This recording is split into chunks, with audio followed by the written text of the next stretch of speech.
এই শুনো, তুমি বাসায় যাওয়া কেমনে? কথা বলো না কেন?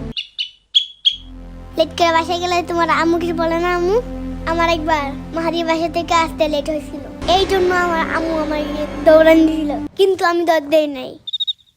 তুমিও পারবা না দৌড় দিতে, এখন কি করবা?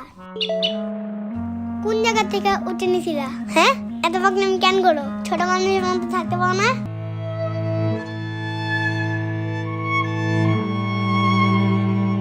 তোমারে নিয়ে বাসায় রাখতে পারবো না, কারণ আমার আম্মু।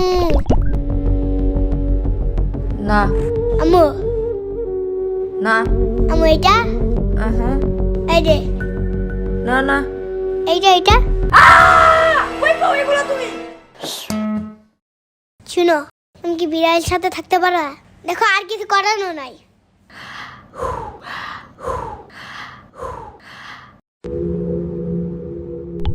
মামা, না না,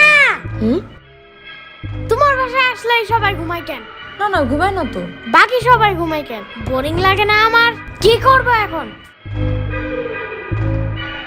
দূর, আমি গেলাম মাহাদির বাসায়। মাহাদি, ওরা তো বাসায় নাই, সবাই গ্রামে গেছে। উফু, আরে এটা কই পাইছো? আরে আমিও ঠিক না, কই থেকে যেন আসছে, আর পাখাও ভেঙে গেছে, এখন তো বাসায় যেতে পারবে না। আর তোমার আম্মুও তো। ওয়েল, চলো চলো, ওর হাতে আগে ব্যান্ডেজ করা লাগবে। চলো চলো। এই পিচ্ছি যদি না ঠিক হয়, আমি বেতন পেলে একটা খাতা কিনে দিব, ঠিক আছে? পরে তোমার বাসায় অর্ডার রাখবা। তুমি জব কই পেছো? আমার নানু আসলে ওনার সাদা চুল উঠায় দিলে একটা চুলের জন্য 2 টাকা করে দেয়।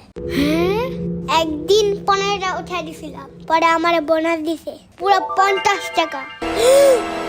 আমার নানুর চুলও কালো করা বন্ধ করা লাগবে, কারণ আমারও এই জব দরকার। এই পিচ্চি পাখি খায় কি? এখন আমার বললো না যে ওর জন্য আমার পোকা ধরে ধরে আনতে হবে। I hate বাগস। আরে না না না, আমার বাসায় অনেক তেলা পোকা আছে, ওইগুলা তোমাকে আইনা দেব, ঠিক আছে? কোনো সমস্যা নাই।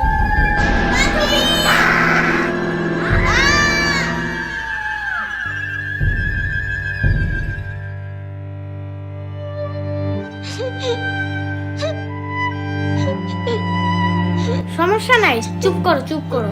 মাহাদি ঢাকায় আসুক, পরে ওই কাকের বাসা আমরা সবাই মিলে খুঁজে বাই করব। থাক থাক, আর কানতে হবে না। লেট করে বাসায় গেলে আবার তোমার আম্মু দৌড়ে নিয়ে দিবে না। আচ্ছা এখন চুপ করো, ঠিক আছে? জলদি চলো।